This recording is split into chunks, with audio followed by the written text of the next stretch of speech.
you want your students to require is only offered, you only want to require for the students only offered in the spring quarter, but that's kind of out of sync with everything else. You've got to revitalize your curriculum, you've got to move it around, you've got to get it working so that the students have a clear pathway to get through in 4 years.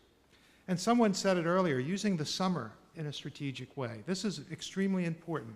In the early 2000s, I know Davis and I believe 4 or 5 other campuses theoretically went on a year-round operation. Some of you may have been here, some of you may have been in the legislature when that happened.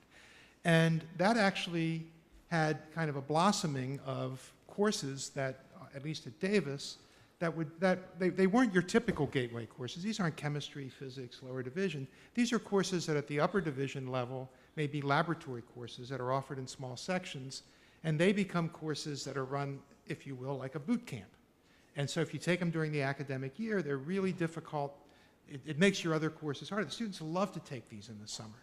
They come in, they get them in 5 weeks, they get through, and they really like it, and it works really well. So in the one example that I put in these notes, we put all of this together, and we decreased the time to degree by about a year. In fact, the time to degree now is, for that particular major, is 3.98 years, current calculation. And the number of majors, I wrote here, errored, I was thinking of the size of the class when I did this. It's about a 3-fold increase in the total number of majors. So that's an efficiency.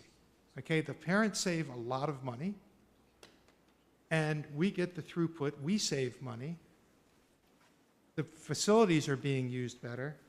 It's better for everybody all around. And it's not looking from the top, it's really encouraging these kinds of activities. And I'll mention that UCLA, as a specific example, did a broad program about 3 years ago called Challenge 45, where they asked all the majors to look at how many units they require for their major, take the whole thing under 180 units, they're on a quarter system, but look at their majors and keep them at the 45 unit, quarter unit level.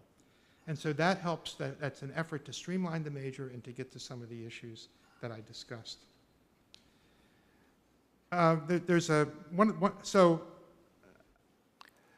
it's not online, but it is really at the student level. It's a student-centric approach because everything we're talking about here is thinking about the experience of the student and how that experience can be made better in all realms, and the experience of the faculty member.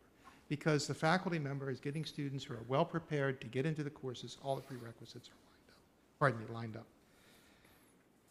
One area that we talked about before, we've been talking about with the MOOCs, has been the quality of the courses.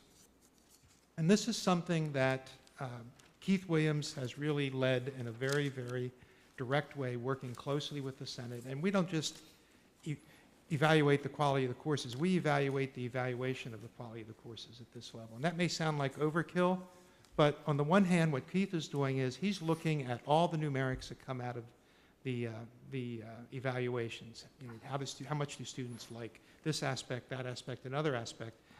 There's a blue ribbon panel of faculty from across the entire system that's looking at how that evaluation process is going and whether or not that evaluation process is really getting to the root of the issue. And one thing that's coming up, for example, how about peer evaluation of online courses? We do peer evaluation of classroom courses. Why not peer evaluation of online courses? We haven't started that yet, something we'll work with Keith in the next go-around. But again, it's trying to make this, we want the experience of the